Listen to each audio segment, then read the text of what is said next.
ദൈവതിരുനാമം മഹത്വപ്പെടുമാറാകട്ടെ. ഇന്നത്തെ ചിന്തയ്ക്ക് ആധാരമായി സദൃശവാക്യങ്ങൾ 14:8 വായിക്കുന്നു. വഴി തിരിച്ചറിയുന്നത് വിവേകിയുടെ ജ്ഞാനം, ചതിക്കുന്നതോ ഭോഷന്മാരുടെ ഭോഷത്വം. ക്രിസ്തുയേശുവിൽ ഏവർക്കും സ്നേഹവന്ദനം. അല്പബുദ്ധി ഏതു വാക്കും വിശ്വസിക്കുന്നു, സൂക്ഷ്മബുദ്ധിയോ തൻ്റെ നടപ്പ് സൂക്ഷിച്ചുകൊള്ളുന്നുവെന്ന് സദൃശവാക്യങ്ങൾ 14:15 നാം വായിക്കുന്നു. ജ്ഞാനി ഭയപ്പെട്ട് ദോഷം അകറ്റി നടക്കുമ്പോൾ ഭോഷനോ ധിക്കാരം പൂണ്ട് നിർഭയനായി നടക്കുന്നു.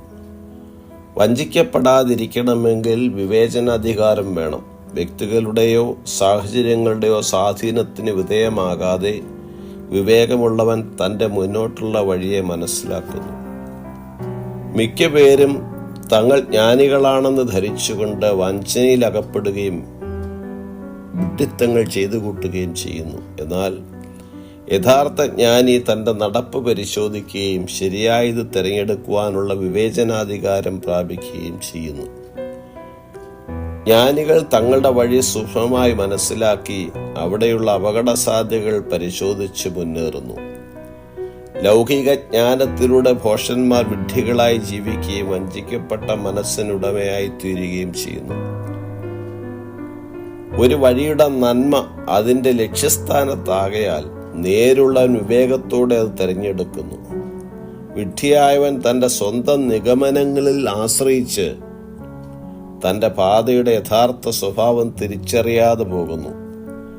വീണുപോയ ലോകത്താണ് താൻ ജീവിക്കുന്നതെന്ന് ജ്ഞാനി മനസ്സിലാക്കുകയും നീതിയുടെ വഴിയിൽ നിന്ന് നാശത്തിലേക്ക് തന്നെ നടത്തുവാൻ ശ്രമിക്കുന്ന പ്രതിയോഗിയുടെ പദ്ധതിയെ മനസ്സിലാക്കുകയും ചെയ്യുന്നു.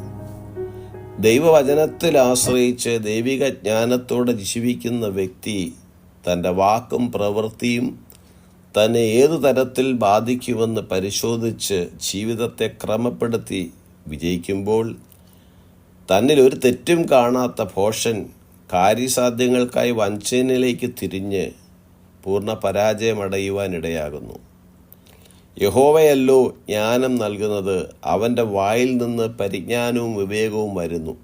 ആകയാൽ കർത്താവിൻ്റെ വചനങ്ങളെ കൈക്കൊണ്ടത് ഉള്ളിൽ സംഗ്രഹിച്ച് ബോധത്തിനായി വിളിച്ച് വിവേകത്തിനായി ശബ്ദമുയർത്തുക. ഭോഷന്മാരുടെ കെണിയിൽ അകപ്പെട്ടു പോകാതെ ദൈവിക ജ്ഞാനം സംസാരിച്ച് വിവേകമുള്ളവനായി തീരാം. ഈ വചനങ്ങളാൽ ദൈവം നമ്മേവരെയും അനുഗ്രഹിക്കുമാറാകട്ടെ. God bless us all.